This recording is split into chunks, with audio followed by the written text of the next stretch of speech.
Assalamualaikum warahmatullahi wabarakatuh. Innal hamdalillah nahmaduhu wa nasta'inuhu wa nastaghfiruh wa na'udzu billahi min shururi anfusina wa min sayyiati a'malina.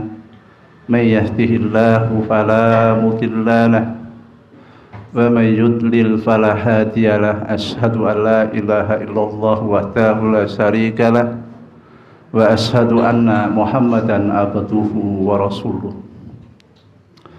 Alhamdulillah, jamaah kaum muslimin, hari ini Allah Subhanahu wa taala memberikan kemudahan kepada kita semua untuk hadir di majelis yang sangat agung,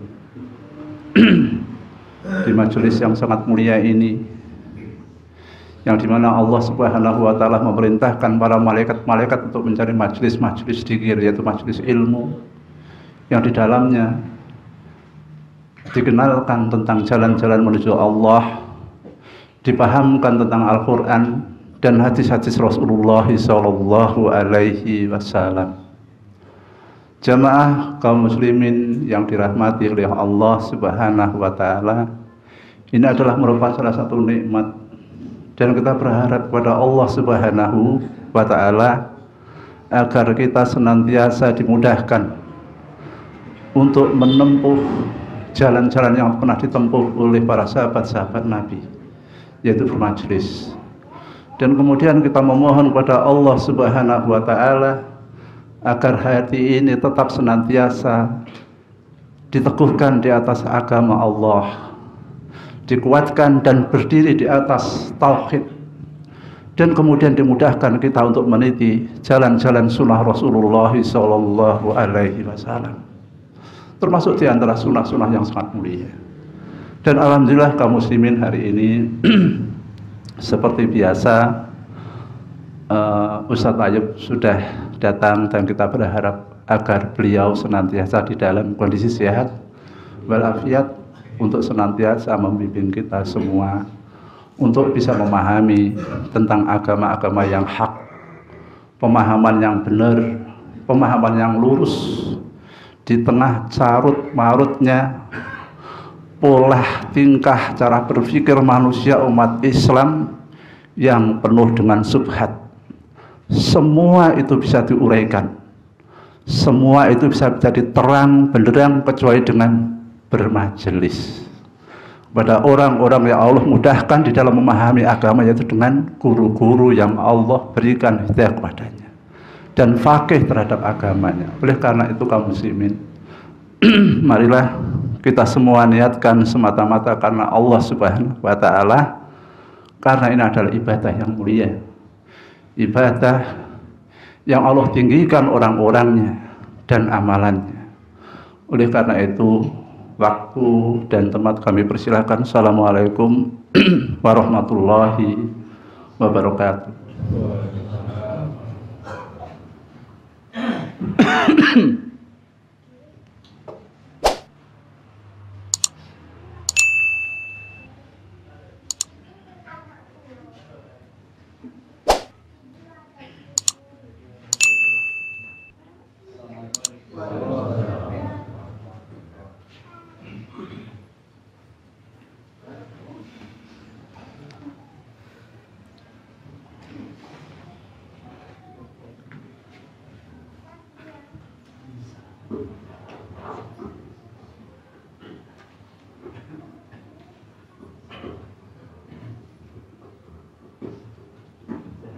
Assalamualaikum warahmatullahi wabarakatuh.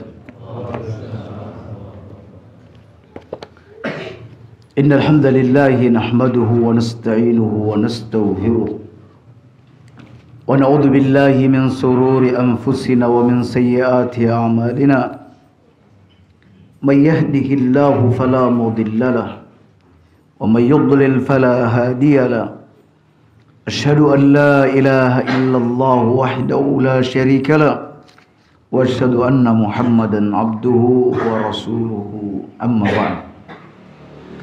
Kaum muslimin, di antara doa Nabi sallallahu alaihi wasallam adalah beliau meminta agar akhlak beliau dibaguskan sebagaimana Allah Subhanahu wa taala menciptakan keindahan fisik beliau. Oleh karena itu kaum muslimin, untuk memperbaiki akhlak di samping berdoa, juga tentu berupaya mengetahui jalan-jalan menuju ke arah sana. Untuk mengetahui ilmunya, bahwa yang ini adalah akhlak yang baik dan ini adalah akhlak yang buruk. Dan alhamdulillah dalam kitab Adabul Mufrad yang kita kaji selama ini adalah salah satu jalan untuk menunjukkan hal-hal tersebut. Mari kita lanjutkan kajian kitab Adabul Mufrad. Babun az-zulmu zulumat. Bab kezaliman itu adalah beberapa kegelapan. An Jabir bin Abdullah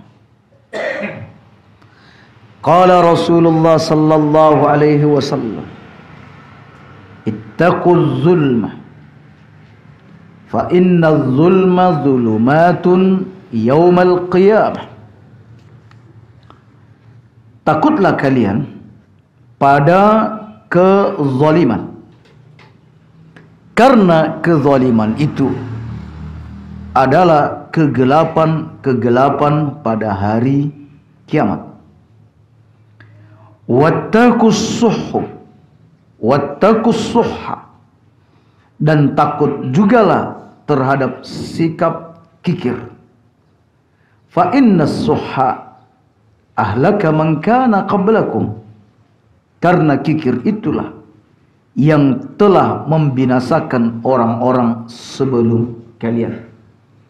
Wa hamalahum ala an safaku dima'ahum, yang menyebabkan mereka saling menumpahkan darah.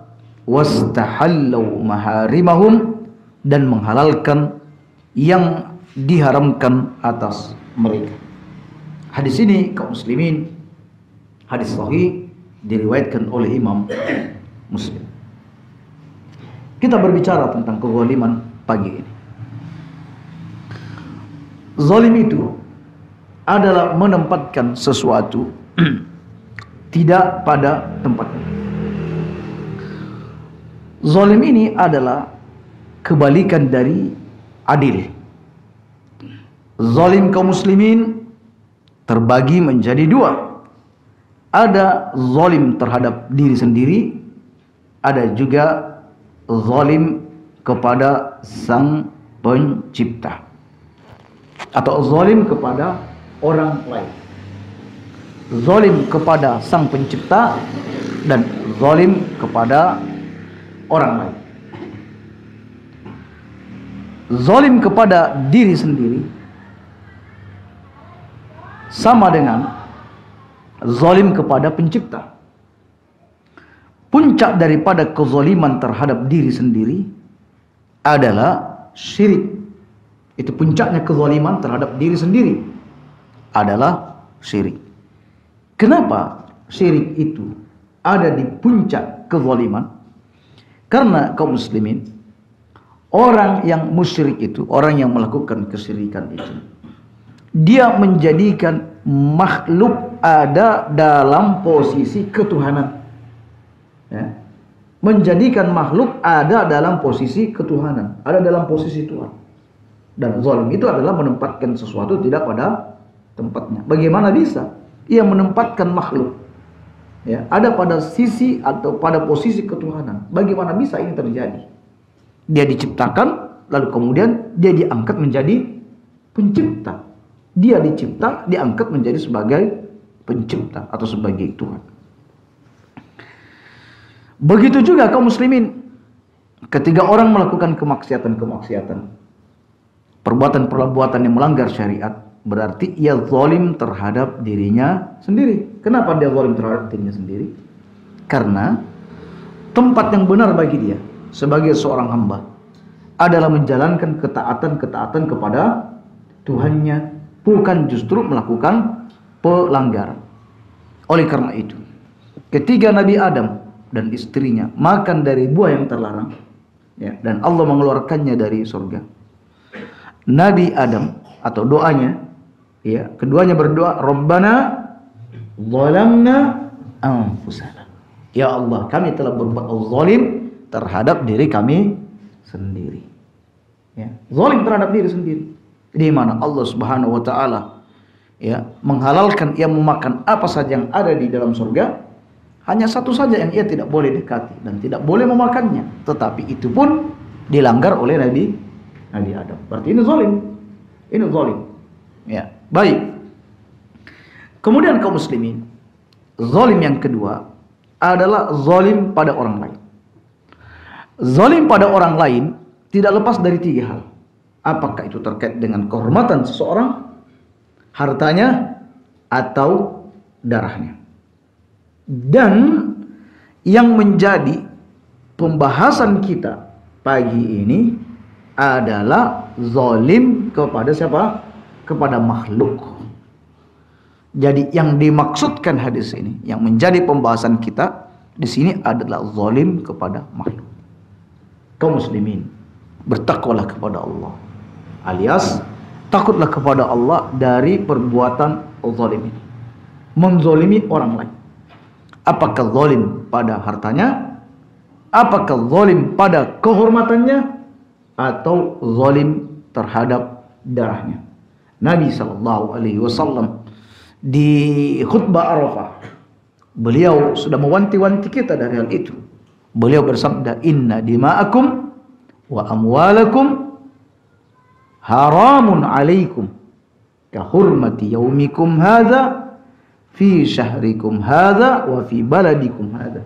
Sesungguhnya dima'akum wa amwalakum, sesungguhnya hartamu, darahmu, dan kehormatanmu adalah haram untuk dilanggar, sebagaimana haramnya hari ini, yaitu hari Arafah, bulan ini, yaitu bulan haram, ya.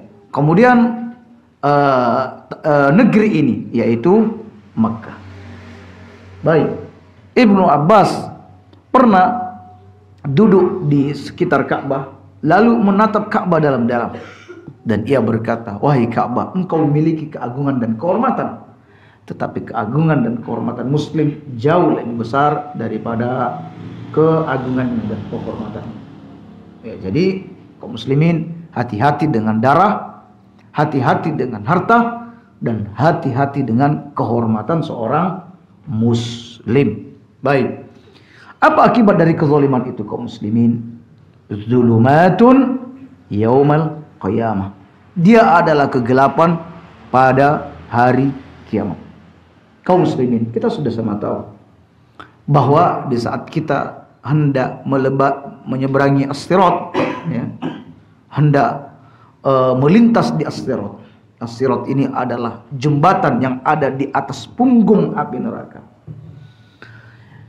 Jembatan ini disebutkan dia lebih tajam daripada mata pedang dan lebih tipis daripada rambut. Dan kondisinya gelap. Kondisinya gelap. Untuk melintasi kaum muslimin, tentu kita membutuhkan cahaya. Kita butuh cahaya. Ya. Dan cahaya-cahaya ini akan menuntun kita, menuntun langkah-langkah kita untuk sampai kemana? Untuk sampai melintasi punggung neraka. Barang siapa yang selamat, maka selamatlah dia. Barang siapa yang merugi, maka dia akan terjatuh di lintasan tersebut. Kaum muslimin, karena kezaliman itu berefek seperti itu, bahwa ini adalah beberapa kegelapan pada hari kiamat. Ya. Ini belum masuk ke nerakanya. Ini masuk sebelum proses masuk ke dalam neraka. Bahwa ini adalah kegelapan pada hari kiamat.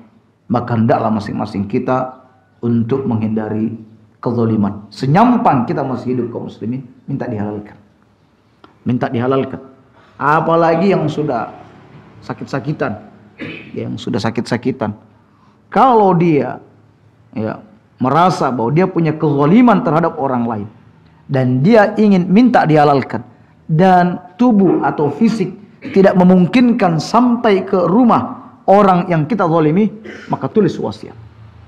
Tulis wasiat, ya, dan letakkan wasiat itu di sisi kita.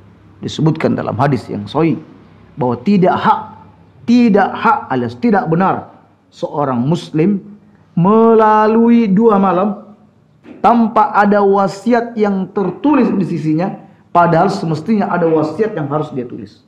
Tidak hak seorang muslim, semestinya ada wasiat yang hendak dia tulis, ya, yang hendak dia wasiatkan. Namun ia tidak menulisnya, ya, tidak hak bagi dia melewati 2 malam. Oleh karena itu kata Abdullah bin Umar, tidak ada 1 malam pun yang berlalu bagiku melainkan wasiatku sudah tertulis di sisiku. Wasiat itu penting kaum muslimin jika terkait dengan hak orang lain. Baik. Wattaqus suhha. Selain kezaliman, hindari juga sikap pelit. Ya. Karena kaum muslimin, orang yang pelit itu dia terlalu tunduk dengan hartanya. Tunduk dengan hartanya.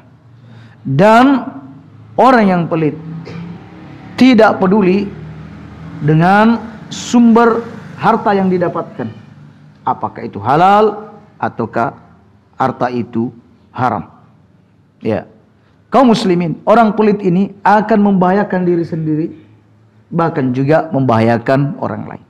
Dia membahayakan dunianya, terlebih membahayakan akhiratnya. As-suhu di sini lebih tingkatan levelnya lebih parah daripada bakhil. Jadi ada as-suhu dan ada al-bakhil. Kalau bakhil itu dia hanya sebatas menahan harta dia. Tapi kalau as-suhu dia levelnya lebih tinggi, bukan cuma harta yang ditahan, tetapi kebaikan-kebaikan yang mestinya diberikan kepada orang lain, apakah itu pikiran, apakah itu nasihat, atau yang semisalnya, itu juga dia tidak berikan. Dia tidak ingin melihat orang lain berbahagia. Kaum muslimin, as-suhu ini penyakit. Baghil ini adalah penyakit. Apalagi jika baghil ini dibawa dalam rumah tangga. Ini juga berbahaya. Ya, berlaku pelit terhadap anak dan istri. Biasanya jika seorang pemimpin rumah tangga berlaku pelit, ini yang akan mendorong istri, bahkan juga akan mendorong anak untuk panjang tangan, untuk mencuri. Ya. Hindun datang kepada Nabi dan berkata, "Ya Rasulullah, suamiku Abu Sufyan laki-laki yang pelit. Ia tidak memberikan hal yang mencukupi untukku dan anak-anakku. Bolehkah aku mengambil langsung dari kantong dia?" Ya, langsung ambil ini tanpa seizin dan tanpa sepengetahuan suamiku. Kata Nabi SAW, ambillah sekedar untuk mencukupi dirimu dan anakmu dengan jalan yang ma'ruf. Oleh karena itu kaum muslimin, jika Allah berikan kelonggaran dari sisi harta, maka jangan terlalu pelit, tidak terlalu boros, tapi juga jangan terlalu menahan diri. Karena sekali lagi baghil ini urusannya besar, sampai disebutkan dalam hadis, fa inna suha ahlaka man kana qablakum. Baghil ini, pelit ini telah membinasakan orang-orang sebelum kalian. Wa hamalahum ala safaku dima'ahum. Mereka ya saling menumpahkan darah. Ya, kenapa terjadi penumpahan darah? Karena hak seseorang yang semestinya dibayarkan ke dia, hak yang semestinya dia peroleh, itu tidak dapat dia raih, tidak dapat diterima gara-gara apa? Ya, orang itu pelit. Mestinya bayar tukang, ya waktu gajian nggak dibayar. Kenapa? Pelit. Akhirnya tukangnya dendam. Hingga akhirnya dia sampai menumpahkan darah majikannya. Dan ini banyak kasus terjadi kaum muslimin. Hak-hak yang tidak tertunaikan akhirnya diselesaikan dengan cara pertumpahan darah. Seseorang yang pelit dirasani oleh keluarganya, ya karib kerabatnya. Subhanallah, si fulan ini mestinya dia menyambung hubungan silaturahmi dengan hartanya, tapi dasar pelit, berkunjung pun tidak pernah. Karena selalu pertimbangannya kalau dia harus berkunjung, otomatis dia harus bawa oleh-oleh. Ya, kalau bawa oleh-oleh, berapa lagi harta yang habis. Selalu pertimbangannya seperti itu. Begitu juga kaum muslimin. Orang pelit ini bermasalah dengan tetangga. tetangga selalu melihat buah yang ranum di halaman rumah orang tersebut. Ya, wahai juga dapat bagian, nanti ketika panen belas tidak dapat sama sekali, dan tidak pernah ditawarkan. Ya, dia pelit, sehingga tetangga pun berinisiatif, nanti kalau datang buah berikutnya wis diambil aja sendiri, tidak perlu izin dan lain sebagainya. Alias kaum muslimin, dalil ini meminta kita untuk bersikap dermawan. Wastahallu maharimahum. Pelit ini juga menghalalkan apa yang diharamkan oleh Allah Subhanahu wa taala. Namanya pelit, ya. Bersemangat untuk mengumpulkan tapi mengeluarkannya pelit. Ya. Dia tidak peduli dari harta mana yang dia peroleh, mau halal mau haram enggak ngurus. Yang penting dia bisa mengumpulkan harta sebanyak-banyaknya. Baik. Kaum muslimin, dan tentu karena Nabi menyebut bertakwalah kalian dari kezaliman. Ini menunjukkan bahwa pelit ini juga bagian daripada kezaliman. Kaum muslimin, jika Anda sudah mengeluarkan apa yang menjadi kewajiban Anda, zakat waktunya dikeluarkan, Anda keluarkan. Anda menyambung tali silaturahmi dengan harta Anda, maka setelah itu Anda mau apa saja, Anda sudah tidak dikatakan pelit. Ya, jadi kaum muslimin, inti dari pembahasan ini adalah tidak boleh berlaku zalim dan juga tidak boleh berlaku pelit. Kemudian dilanjutkan hadis Jabir berikut ini. An Jabir qala Rasulullah sallallahu alaihi wasallam, yakunu fi akhir ummati maskhun wa kadhfun wa khasfun. Bahwa akan terjadi pada akhir umatku nanti ada yang disebut dengan maskhun. Maskhun ini adalah pengubahan bentuk, pengubahan wajah, sebagaimana yang terjadi di kalangan Bani Israel, ya, di mana Allah Subhanahu wa taala melarang mereka untuk menjaring di hari Sabtu, lalu mereka memasang jaring-jaring mereka di hari Jumat dan mengambil hasilnya di hari Ahad. Ya, hari Ahad. Ya, jadi mereka mengakali sesuatu yang dilarang oleh Allah Subhanahu wa taala. Lalu Allah Subhanahu wa taala merubah wajah mereka menjadi wajah-wajah babi dan kera. Kata Nabi, umatku juga akan mengalami nanti hal yang sama di penghujung dunia ini. Ya, yakunu fi akhir ummati, di akhir-akhir nanti akan terjadi. Kemudian kaum muslimin, wa qazfun, yaitu penenggalaman ke dalam bumi. Penenggalaman ke dalam bumi, sebagaimana yang terjadi pada Qarun, di mana Qarun berbangga-bangga dengan hartanya, lalu Allah Subhanahu wa taala menenggelamkan Qarun ke dalam bumi. Dan tampaknya yang seperti ini juga sudah kita saksikan, ya, semisal di kasus di Sulawesi Tengah, ya, kasus di Sulawesi Tengah, di Palu, ya, peristiwa penenggelaman pembelahan itu juga terjadi. Ya. Kemudian yang ketiga, wa khasfun. Kemudian datang lemparan batu dari langit. Lemparan batu dari langit. Dan ini juga pernah dialami oleh beberapa kaum sebelumnya. Ya, khasfun ini. Ya, baik.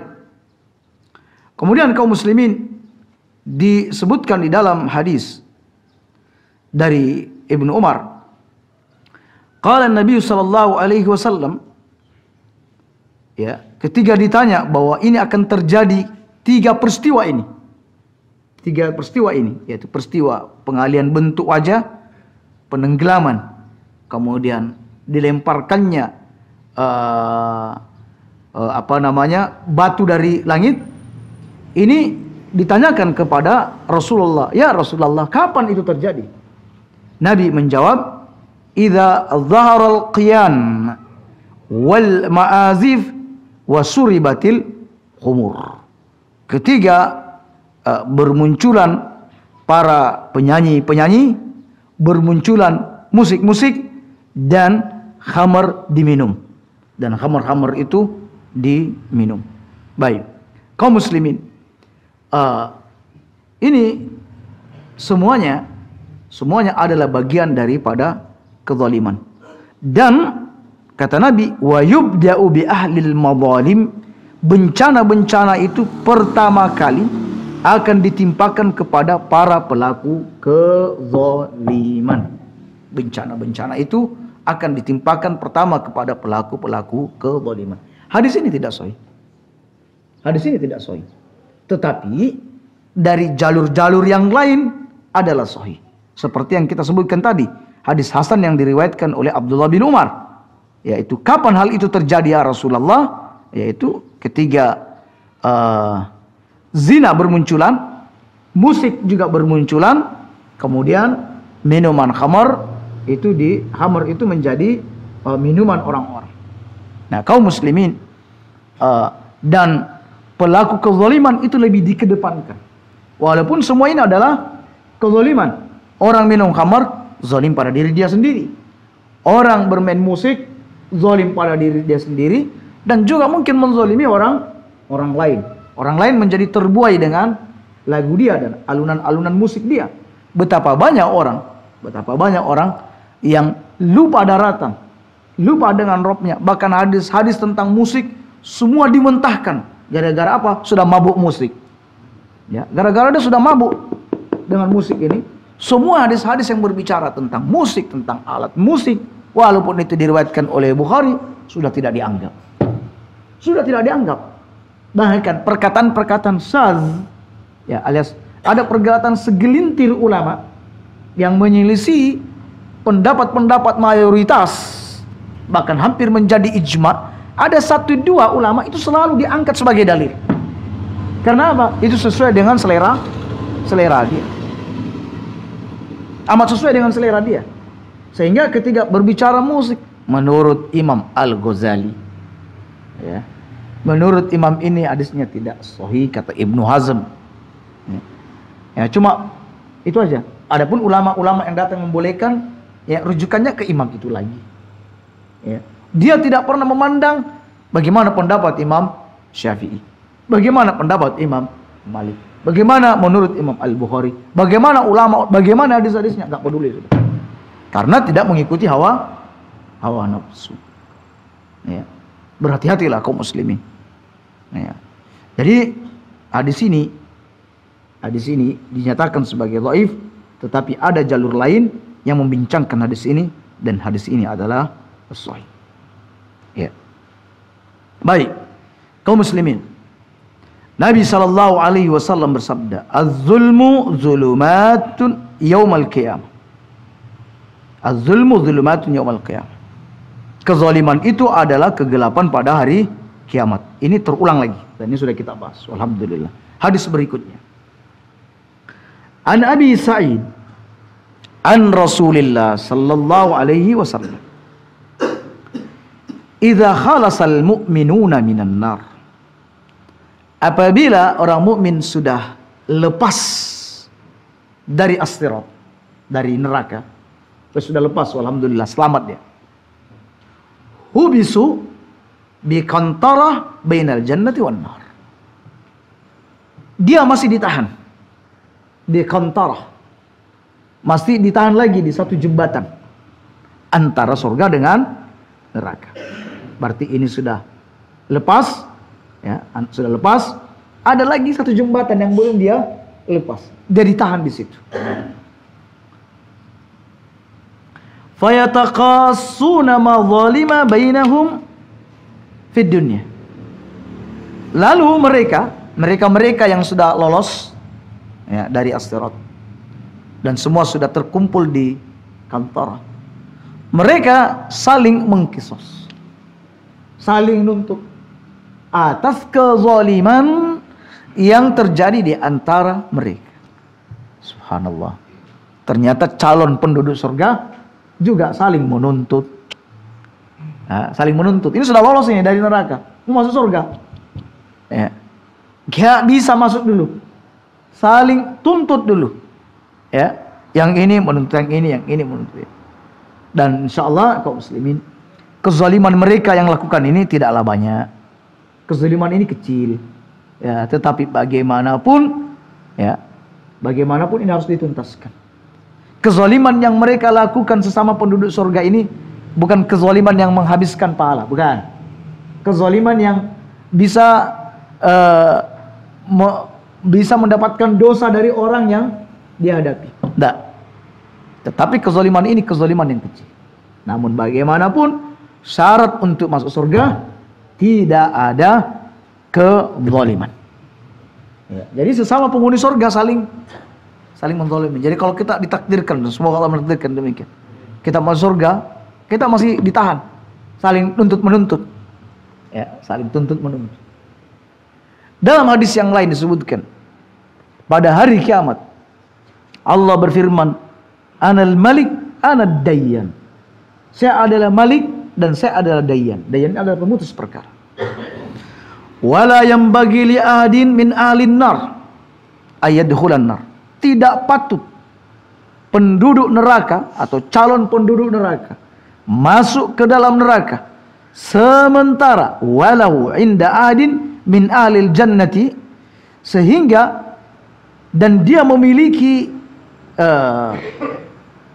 permasalahan dengan penduduk surga, hatta aqussahu minhu, hingga aku mengkisos dia darinya. Ya, jadi penduduk neraka nuntut kepada penduduk surga. Penduduk surga nuntut kepada penduduk neraka. Penduduk surga nuntut sesama penduduk surga. Penduduk neraka saling menuntut dengan penduduk neraka. Kaum muslimin, kok ada saling tuntut menuntut seperti ini? Kaum muslimin, satu kebaikan pun ya itu tidak akan kita biarkan luput di saat hari kiamat nanti. Gak ada satu kebaikan pun yang akan kita luputkan. Kita akan tuntut, ya, karena satu kebaikan ini berpotensi orang masukkan ke dalam surga, dan satu kebaikan ini berpotensi menaikkan level orang ke tingkatan surga berikutnya. Lah bayangkan kaum muslimin, saat kebaikan dan keburukan itu berimbang, kita toleh kanan kiri. Ya Allah, masa gak ada sih lagi satu ini? Sedikit aja, 1 kilo aja misalnya ya, biar timbangan kebaikan ini berat, biar masuk ke dalam surga. Itu akan dicari kaum muslimin, akan dicari. Dan subhanallah, tiba-tiba kita dipertemukan dengan orang yang menzalimi kita. Nih dia, zalimi. Bayarnya pakai kebaikan. Nih, ambil kebaikannya. Lalu diletakkan di mana? Diletakkan dalam timbangan kita. Yang tadinya timbangan berimbang, masuknya sebagai ashabul a'raf, dia tidak di surga, tidak di neraka, tapi ada di tengah-tengah, masuk surga dengan amal orang lain. Karena kezaliman orang itu terhadap kita, kebaikannya diambil, lalulah kita masuk ke dalam surga. Repotnya lagi kaum muslimin, di sisi yang lain, ya, wayai masuk surga, timbang amal, ternyata masih ada yang belum ditimbang. Kezaliman kita kepada orang lain, ya, kezaliman kita, akhirnya kebaikan kita yang tadinya sudah berimbang diambil, akhirnya menjadi beratlah keburukan kita, dan akhirnya kita masuk ke dalam neraka. Wal iyadzubillah. Kaum muslimin, jadi sekecil apapun kebaikan itu amat kita butuhkan pada hari kiamat nanti. Apakah itu untuk memberatkan timbangan kebaikan kita, atau untuk apa? Untuk masukkan kita dalam surga, atau menaikkan level surga kita ke surga yang lebih tinggi. Nah, jadi penduduk neraka pun saling nuntut, lumayan ditetapkan dalam neraka. Ada penduduk neraka masih punya dosa sama kita. Ayo sini, kebaikannya diambil, ditaruh ketimbangan kita. Alhamdulillah jadi berat, masuk surga, tidak jadi masuk neraka. Subhanallah, kaum muslimin. Jadi bagi yang dizalimi bersabar, bagi yang menzalimi segera minta maaf. Ya, karena permasalahannya akan menjadi seperti ini. Hatta idza nuqu wa hudzibu, hingga ketika penduduk surga ini sudah dikisos, yang ini sudah menunaikan kezaliman dia, yang ini sudah membayar kezaliman dia, semuanya sudah impas, ya, sudah bersih. Uzina lahum bidukhulil jannah, barulah mereka diizinkan masuk ke dalam surga. Fawalladhi nafsu Muhammadin biyadihi. Demi Allah yang jiwa Muhammad ada di tangan Allah Subhanahu wa taala. La ahaduhum bimanzilihi adallu minhu fid dunya. Penghuni surga lebih mengenal tempat tinggalnya di surga daripada tempat tinggalnya di dunia. Ya. Surga itu kaum muslimin seluas langit dan bumi.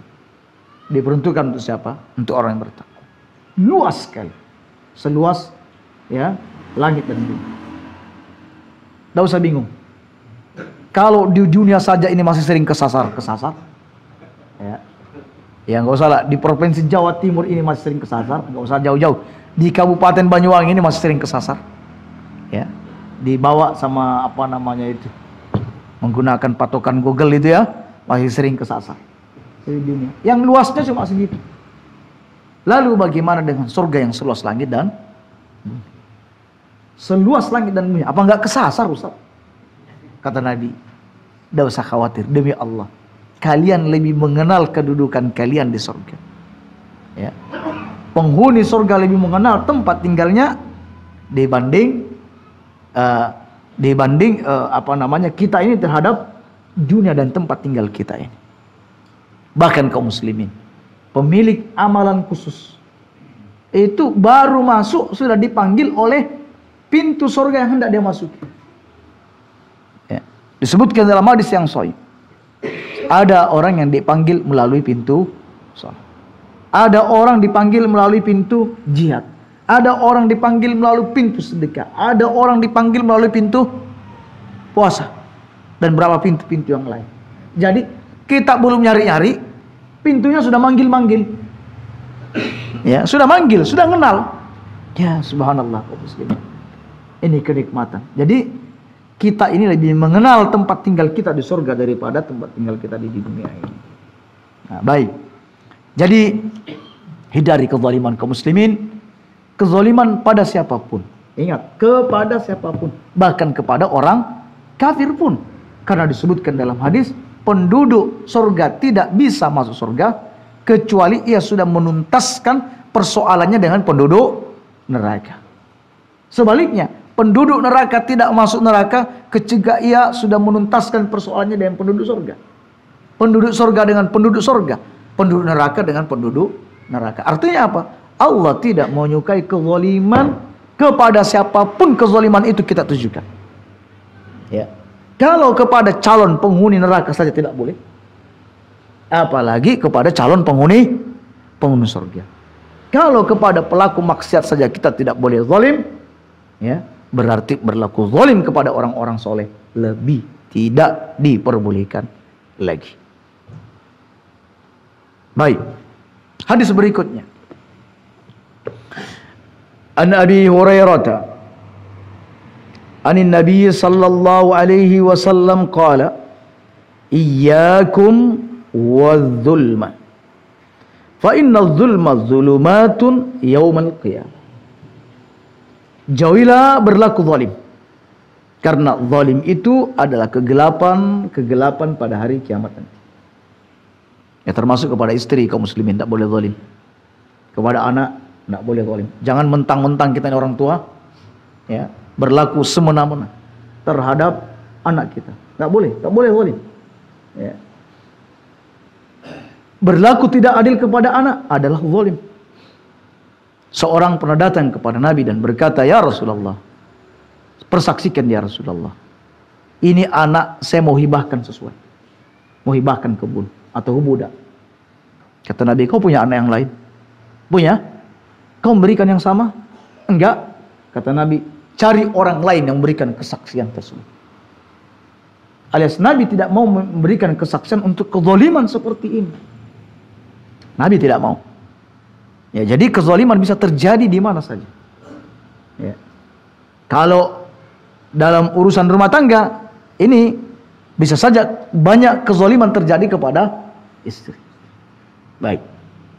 Kemudian kaum muslimin, wa iyyakum wal fuhsya.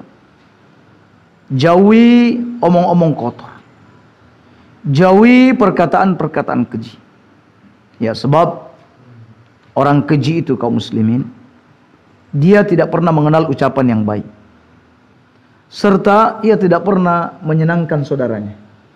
Sebaliknya, ia gemar memaki, mengumpat, juga membalas kesalahan kecil dengan pembalasan yang besar.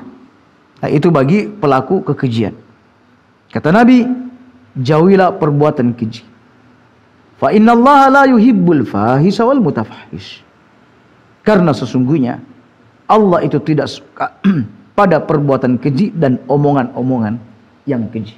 Maksudnya omongan-omongan keji di sini kaum muslimin, suka omong kotor, suka memaki, suka mengumpat, suka melaknat.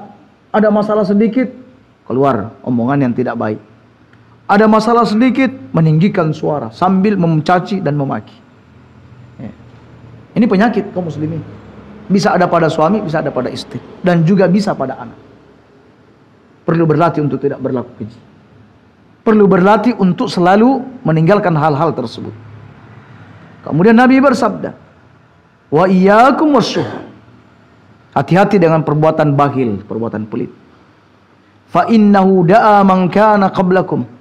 Karena sesungguhnya orang-orang pelit, sifat pelit ini mengajak orang-orang sebelum kalian untuk apa? Faqata'u arhamahum, untuk saling memutuskan tali silaturahmi. Wada'ahum fastahallu maharimahum, dan mengajak pula untuk saling menghalalkan apa yang diharamkan oleh Allah Subhanahu wa taala. Ya. Kaum muslimin, harta yang baik ada di tangan orang yang baik.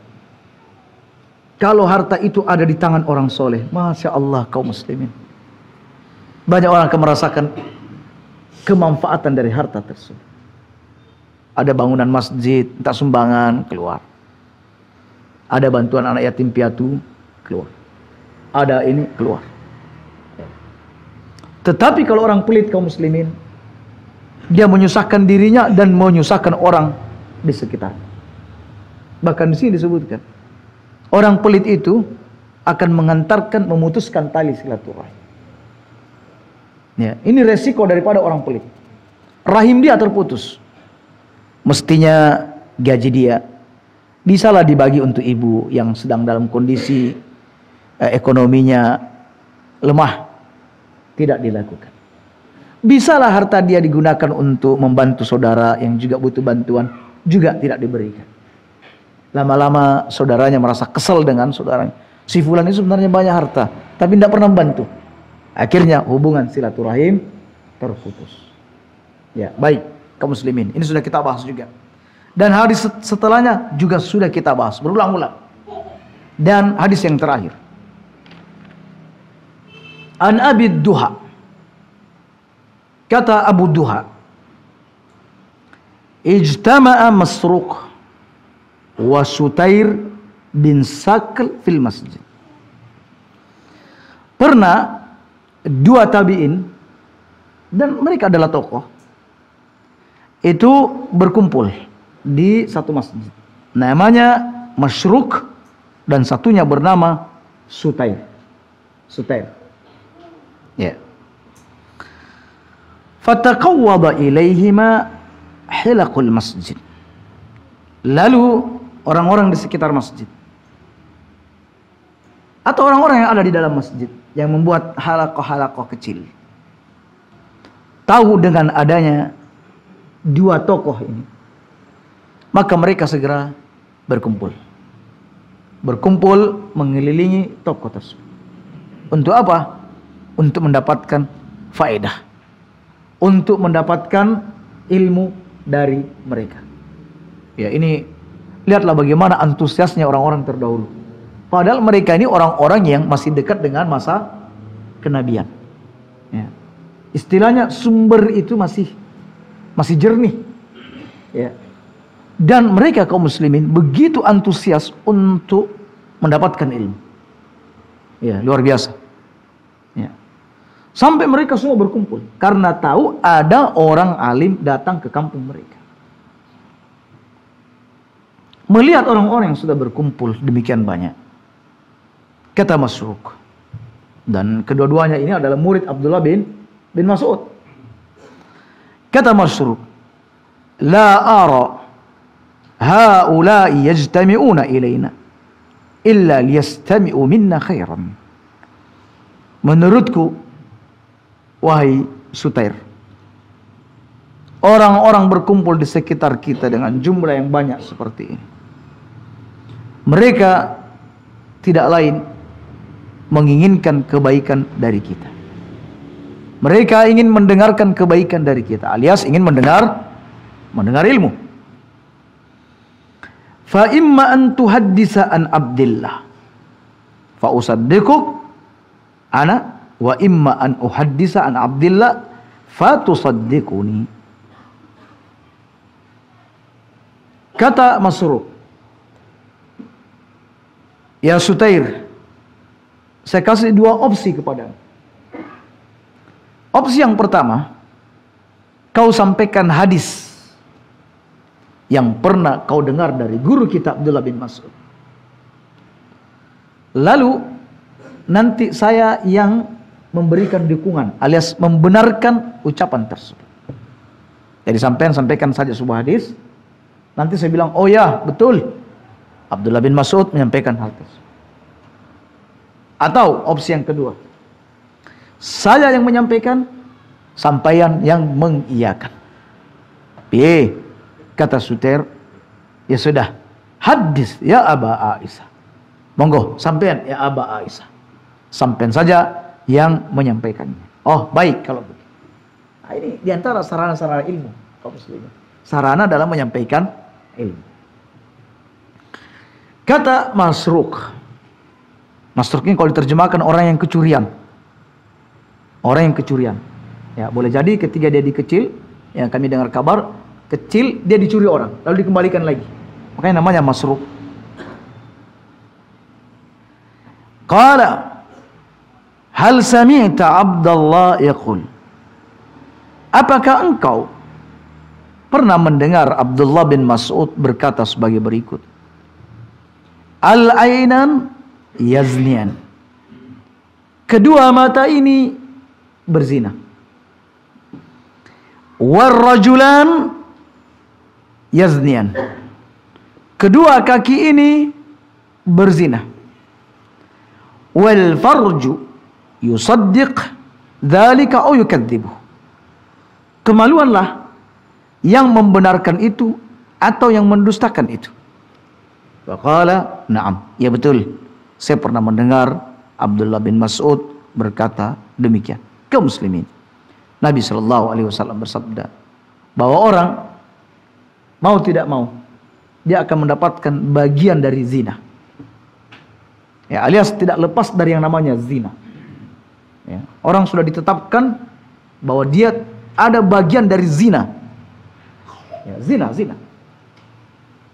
Zina kedua mata adalah memandang.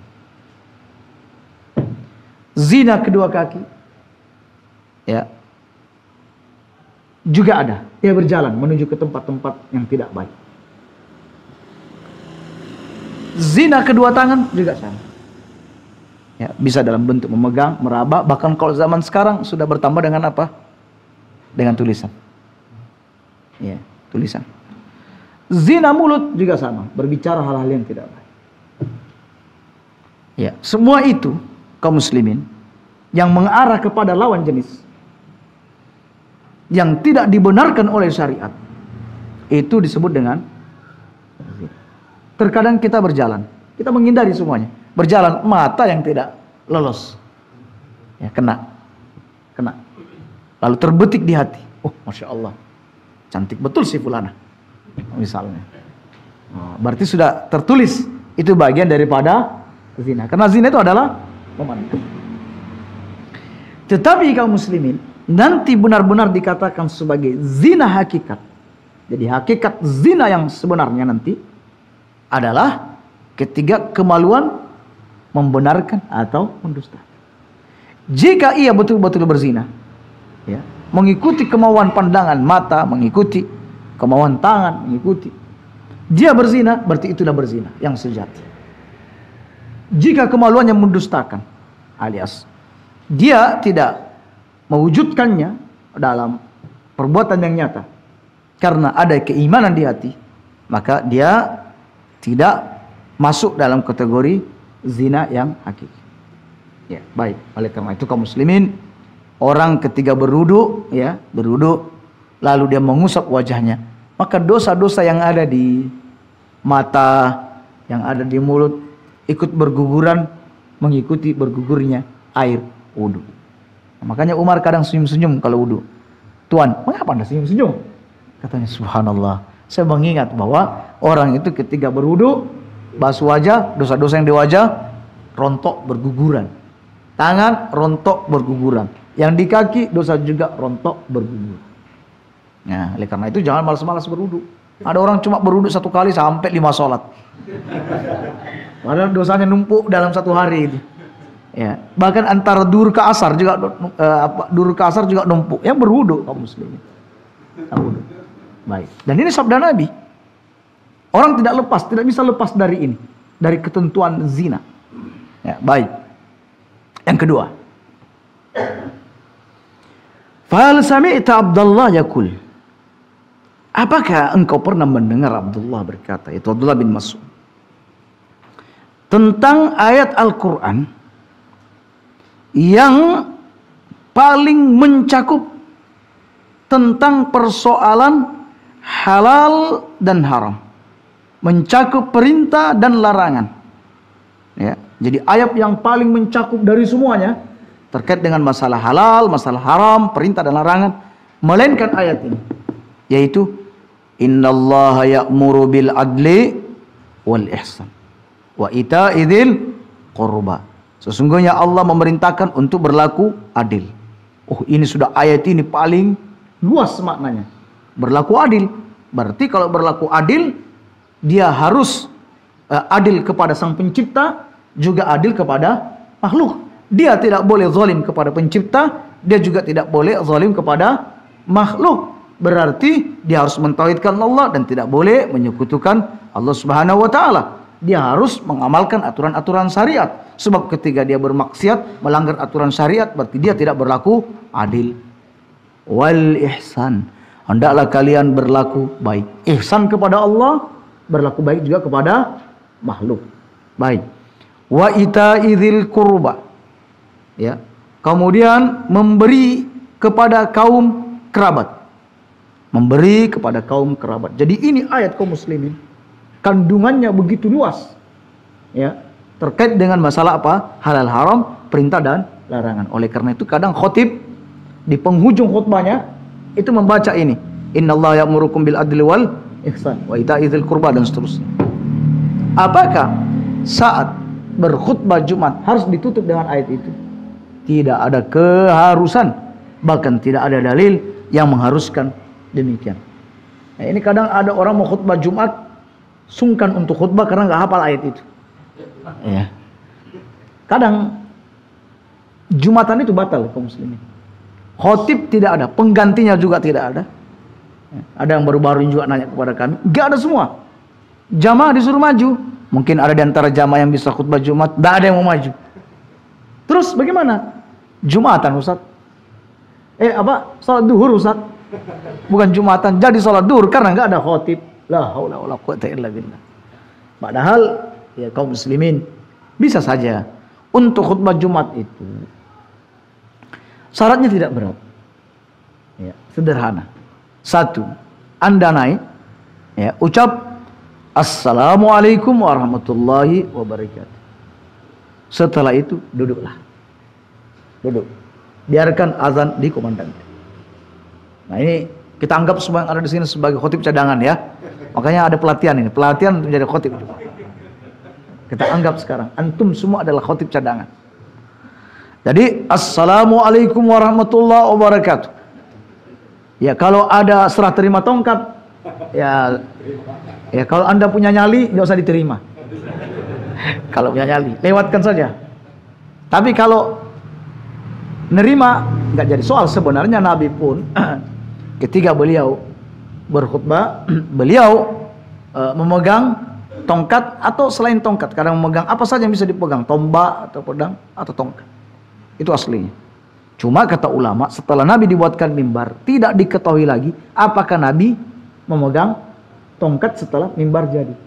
Tapi intinya bahwa memegang tongkat itu memiliki asal. Nah, cuma kadang ada sesi serah terimanya itu yang jadi soal. Ya. Hitungan 3 kali. Ya. Allahumma sholli ala Muhammad sampai berapa kali itu? Ya, situ entah bagaimana ininya, kami nggak tahu. 3 kali baru serah terima tongkat. Nah, baik. Kaum muslimin, setelah itu ucapkan salam. Assalamualaikum warahmatullahi wabarakatuh. Lalu salat itu. Seperti antum saksikan. Setelah itu, setelah azan dikumandangkan, maka berdiri lagi. Sampaikan pesan-pesan. Jangan lupa bertasyahud untuk Nabi, bertasyahud kemudian bersalawat untuk Nabi sallallahu alaihi wasallam. Dimulai dengan memuji Allah Subhanahu wa taala, innal hamdal, seperti yang antum hafal. Kalau tidak hafal innal hamdalillah, alhamdulillahirabbil alamin wassalatu wassalamu ala asrafil anbiya'il mursalin wa ala alihi washabil ajmain. Amma ba'du. Ya, baik. Kemudian ada pesan takwa. Wahai kaum muslimin, saya wasiatkan kepada diriku sendiri dan pada jenengan semua untuk bertakwa kepada Allah Subhanahu wa taala. Kemudian kaum muslimin, kita ini sebentar lagi akan meninggalkan dunia ini. Setiap kita akan berhadapan dengan Allah Subhanahu wa taala. Masing-masing kita akan diperhitungkan amalnya, baik yang besar ataupun yang kecil. Maka siapkah Anda menghadapi hari perhitungan ini? Jika Anda belum siap, maka perbanyaklah amal di dunia ini sebelum bertemu dengan Allah Subhanahu wa taala. Demikian khutbah yang pertama. Semoga Allah Subhanahu wa taala memberikan keberkahan kita bersama. Tidak harus aqulu qouli hadza wastaghfirullah li wa lakum innahu wal ghafurur rahim. Duduk. Tidak ada ayat khusus yang harus dibaca sebelum kita duduk. Demikian khutbah yang pertama. Insyaallah setelah ini lanjut khutbah yang kedua. Asal duduk. Duduk. Setelah itu kaum muslimin naik lagi. Alhamdulillah wassalatu wassalamu ala Rasulillah. Saya hendak menegaskan kembali. Mari kita bertakwa kepada Allah. Ya, hari kiamat sudah semakin dekat. Bekal perlu diperbanyak. Mudah-mudahan Allah Subhanahu wa taala memberikan kita kekuatan untuk selalu melakukan kebaikan-kebaikan. Rabbana atina fid dunya hasanah wa fil akhirati hasanah wa qina adzabannar. Selesai kaum muslimin. Enggak usah. Jangan turun. Ya iya.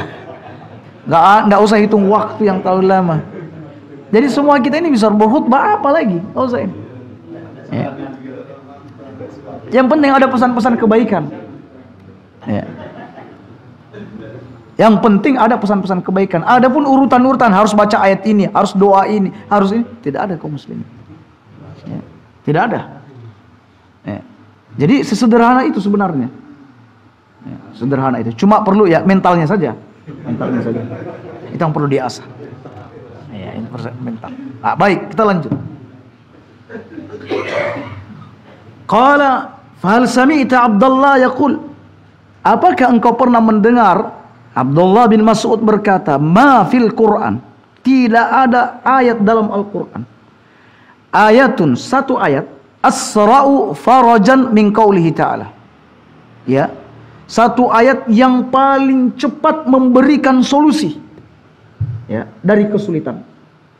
Tidak ada satu ayat dalam Al-Quran yang paling cepat memberikan solusi melainkan ayat itu. Apa itu? Wa may yattaqillah yaj'al lahu makhrajan. Siapa yang bertakwa kepada Allah, Allah pasti akan memberikan jalan keluar untuknya. Jalan keluar. Anda sebagai seorang pegawai bank konvensional misalnya, ya, pegawai bank. Setelah itu Anda mau berhenti. Ya Allah, nanti kalau saya berhenti makan apa? Anak istri nanti makan apa? Wa may yattaqillah yaj'al lahu makhraja. Siapa yang bertakwa kepada Allah, Allah pasti berikan jalan keluar. Langsung saat itu juga mengajukan pengunduran diri. Kata atasan, apa pekerjaan cadangan setelah ini? Oh, nggak ada Pak. Loh, makan anak istri. Oh, ini justru inilah untuk makan istri anak saya. Dengan bekal ketakwaan ini. Siapa yang bertakwa, maka Allah akan berikan jalan keluar untuknya. Karena itulah, karena ketakwaan saya berharap memberikan jalan keluar untuk saya. Selesai. Ya. Mau berhenti merokok, misalnya, kalau saya berhenti merokok, ini karena ketakwaan saya kepada Allah, meninggalkan hal-hal yang minimal makruh yang tidak disukai oleh Allah. Pasti ada jalan keluar. Pasti ada jalan keluar. Ya. Jadi dia bertekad tinggalkan, langsung jatuh sakit. Misalnya, jatuh sakit, setelah itu tidak bisa merokok. Sembuhnya sudah nggak merokok lagi. Allah pasti kasih jalan. Ya. Jadi tidak ada ayat yang paling cepat memberikan solusi melainkan ini. Jadi kaum muslimin, persoalan apapun yang kita hadapi, jika itu ada di wilayah yang dilarang oleh Allah Subhanahu wa taala dan kita ingin keluar darinya, Anda tidak perlu berpikir panjang. Ini saya bisa hidup apa tidak, ini pasti Allah akan berikan jalan keluar untuk Anda. Ya, dengan permasalahan yang Anda hadapi. Jika itu dibangun atas dasar syariat dan ketakwaan kepada Allah Subhanahu wa taala. Kata siapa? Kata Sutair, ya betul, aku mendengar dari Abdullah bin Mas'ud. Betul itu. Ya, baik. Kemudian terakhir, kata Mas'ud, apakah engkau pernah mendengar Abdullah berkata bahwa tidak ada dalam Al-Quran, ya, yang lebih kuat dalam pemasrahan? Ya. Tidak ada dalam ayat Al-Quran yang lebih kuat dalam pemasrahan, ya, kepasrahan totalitas, melainkan firman Allah, ya ibadiyalladzina asrafu ala anfusihim, wahai hamba-hambaku yang putus asa, yang melampaui batas atas diri mereka, la taqnatu mir rahmatillah, jangan putus asa dari rahmat Allah Subhanahu wa taala. Artinya kaum muslimin, di saat kita mendapatkan cobaan, di saat cobaan itu begitu kuat, urusan apa saja cobaannya, urusan rumah tangga, urusan sekolah, urusan apa saja, urusan dakwah, maka kata Allah, la taqnatu mir rahmatillah, jangan putus asa dari rahmat Allah, karena sungguhnya rahmat Allah itu sudah begitu dekat.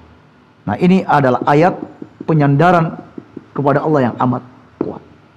Dan kata Sutair, ya, saya dengar itu. Kata Sutair, saya dengar dan saya juga mendengarnya. Kaum muslimin, faedah yang bisa kita ambil dari asar Masruq dan Sutair ini, bahwa seseorang itu perlu memperdengarkan ilmu kepada orang lain. Ya, mentransformasikan ilmu kepada orang lain, sekalipun tidak diminta. Ada kesempatan, sampaikan, walaupun itu dalam obrolan yang lepas. Ya, jangan sampai ilmu ini hanya ketika dibuat majelis ilmu. Maksudnya harus resmi majelis ilmu. Tidak, kaum muslimin. Dalam kondisi-kondisi yang tidak formal pun kita duduk-duduk bersama, bincangkan tentang ilmu. Dan itulah para sahabat dan tabi'in menjadi generasi yang unggul, karena selalunya pembincangan mereka, ya, lebih dominan terhadap urusan ilmu. Ya, baik. Demikian kaum muslimin pembahasan kita pagi ini. Jika ada pertanyaan, maka kami persilakan untuk bertanya. Ya.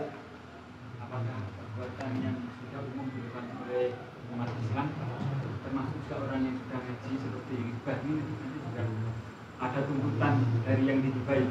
Baik, kaum muslimin, pertanyaan bahwa ada hal yang sudah umum terjadi di masyarakat dan lumrah, dan bahkan orang sudah memaklumi, yaitu masalah ngerasani orang, masalah ghibah. Apakah di akhirat juga dituntut? Ya, sama, dituntut. Bahkan ghibah ini oleh sebagian ulama dimasukkan sebagai kategori dosa besar.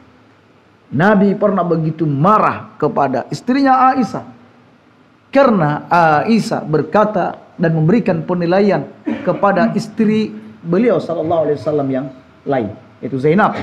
Katanya, ya Rasulullah, istrimu kayak begini. Maksudnya istrimu itu pendek kayak gini. Istrinya kan masalahnya Zainab ini cantik. Dia cantik dan lain sebagainya. Susah untuk mencari celahnya. Melainkan diserang dari sisi fisik. Katanya Rasulullah istrimu kayak gini.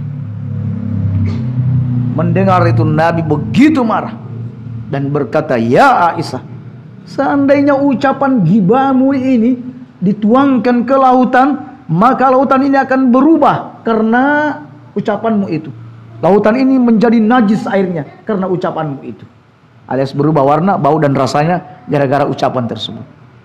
Kata Imam Nawawi, tidak ada ucapan yang paling keras terkait dengan masalah ghibah melainkan ucapan Nabi ini kepada Aisyah.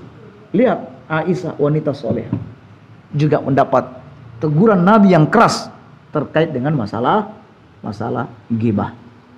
Pernah tercium aroma yang tidak sedap saat Nabi SAW duduk bersama para sahabatnya. Kata Nabi, bau bangkai apa ini? Sahabat, bau bangkai apa ya Rasulullah? Ini bersumber dari daging yang kalian makan dari saudara kalian, yaitu ghibah yang kalian lakukan terhadap saudara kalian. Ya Allah, ini ghibah ini paling ringan diucapkan di mulut.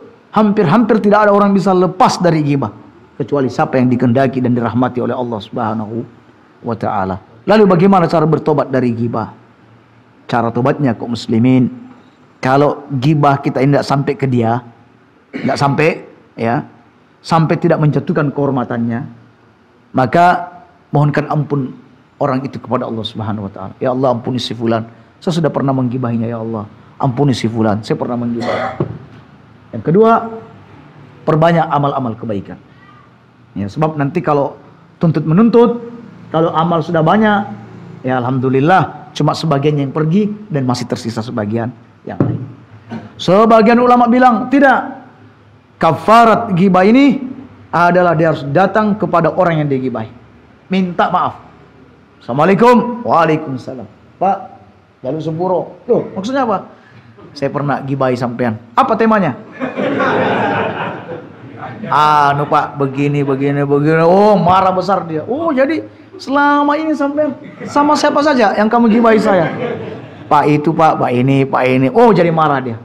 Kata ulama, karena persoalan ini bisa semakin runyam, semakin berat, dan justru bisa menghadirkan permusuhan antara satu dan yang lain, sementara syariat ini tidak menginginkan kerusakan, maka cara pemaafan seperti ini tidak dibenarkan. Kalau bisa menimbulkan kerusakan yang lebih besar, cukup mohon ampun kepada Allah dan memohonkan ampun orang yang kita gibahi. Itu insya Allah kafaratnya. Demikian. Ya. Saya pernah Jumatan, semuanya itu bahasa Arab. Jadi pesan-pesan untuk mari kita bertakwa itu tidak terdengar. Sesungguhnya Al-Quran diturunkan ya Muhammad. Al-Quran itu diturunkan litubayyin, untuk menjelaskan kepada orang-orang. Jadi Al-Quran diturunkan agar Nabi menjelaskan kepada orang-orang untuk memahami Al-Quran ini. Lah kalau misalnya Al-Quran ini kemudian dijelaskan pakai bahasa Arab, ya ayyuhalladzina amanu taqullaha haqqa tuqatih, at-taqwa huwa bla bla bla bla bla bla, sampai habis banyak. Terus apa yang dipahami? Apa yang dipahami dari penafsiran ayat Al-Quran tersebut? Wejangan apa yang dipahami? Apa yang dipahami dari wejangan tersebut? Nabi berkhutbah itu untuk memberikan wejangan, masukan dan nasihat kepada kaum muslimin. Nah kalau bahasa Arab, apa yang dipahami jamaah? Ya. Kami aja yang sudah agak ngerti bahasa Arab ya agak ngerti. Khotibnya pakai bahasa Arab ini masih mereka-reka terjemahnya. Ini apa ini? Apalagi yang sama sekali tidak belajar bahasa Arab, dijamin tidak mengerti. Iya. Sah atau enggak Jumatan? Jumatnya sah karena sudah ada pesan ketakwaan dan sudah ada salawat dan sudah ada perintah untuk bertakwa kepada Allah Subhanahu wa taala. Sah. Yang dipesan tuh enggak ngerti, orang itu ngajak takwa enggak. Ya, biasanya ngerti ya ayyuhalladzina amanu taqullah. Enggak ngerti-ngertinya bahasa Arab orang Indonesia ini ngerti lah kalau saya bilang. Insya Allah ngerti. Nah, cuma sekali lagi kaum muslimin ini amat disayangkan. Sebenarnya kalau khutbah itu dimanfaatkan dengan baik, memberikan masukan yang berharga, insya Allah umat ini akan banyak berubah. Coba kalau misalnya khotib naik, ya, Nabi bersabda, iyyakum wa muhdatsatil umur, kullu bid'atin dhalalah. Bid'ah itu apa? Ini jelas akan menggoncang umat. Tersadar mereka dari kekeliruan mereka. Oh ya, apa maksudnya dia? Oh kayak gini tak? Ya artinya apa? Ini khutbahnya datar-datar saja. Adapun definisi takwa itu kaum muslimin adalah meninggalkan hal-hal yang dilarang oleh Allah. Gitu aja. Ya, berulang-ulang. Ya, padahal ini momen kesempatan yang terbaik untuk apa? Ya. Kaum muslimin, jika kalian betul-betul mencintai Allah, apakah kalian sudah mengenal Allah? Ya. Dan tidak ada jalan lain mengenal Allah melalui 3 hal, yaitu tauhid rububiyah, tauhid asma wa sifat, dan tauhid uluhiyah. Dan ini tidak mungkin kita sampaikan di majelis ini kecuali Anda datang ke majelis-majelis ini. Tahukah kaum muslimin bahwa yang batal itu bukan cuma wudu, yang batal itu bukan cuma sholat, tetapi keislaman kita juga ini batal. Bisa batal. Apa saja yang batalkan? Ada 10, dan saya akan mengangkat cuma 1 saja. Adapun 9-nya, alhamdulillah ada pengajian di sebelah sana. Alias kaum muslimin ini untuk memancing keinginan para jamaah untuk bisa mendatangi majelis ilmu. Ya. Tetapi kalau datar-datar saja, itu saja yang diangkat, itu persoalan diangkat, akhirnya tidak akan memberikan banyak pengaruh.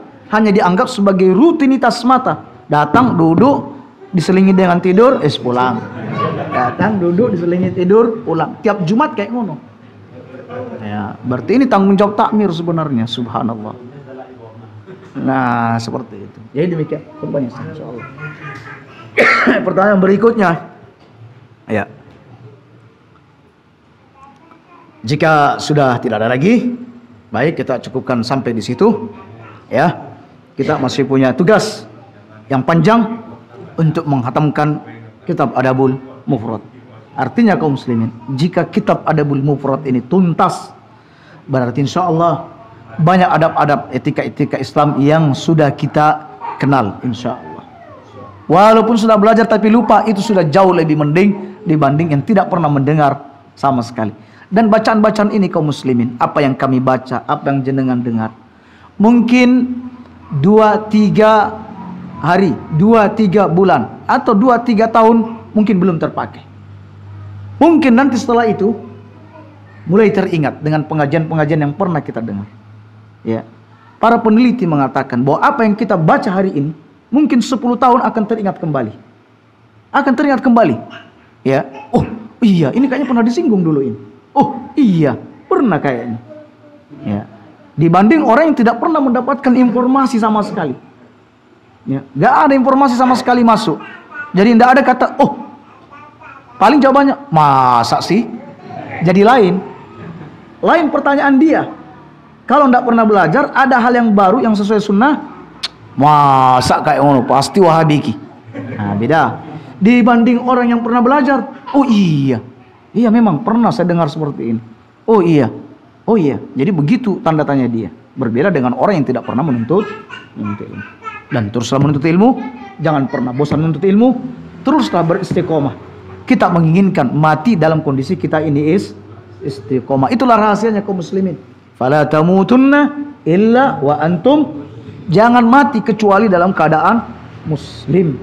Kaum muslimin, ya, orang itu dibangkitkan dari kuburnya, ya, dibangkitkan dari kuburnya sesuai dengan kondisi ketika ia mati. Ya. Dan orang itu dimatikan, kata ulama, sesuai dengan kebiasaan dia waktu hidup. Nah, kenapa kita istiqomah? Kita berharap Allah matikan kita dalam kondisi apa? Lagi sedang melakukan ketaatan. Waliyazubillah. Jika kita mati di saat kita sedang berada dalam kemaksiatan kepada Allah Subhanahu wa ta'ala. Istiqomah kaum muslimin, istiqomah, dan terus istiqomah. Sehingga kita bisa mewujudkan firman Allah, jangan mati kecuali dalam keadaan seorang muslim. Subhanakallah wa bihamdik, asyhadu an la ilaha illa anta, astaghfiruka wa atubu ilaik. Assalamualaikum warahmatullahi wabarakatuh.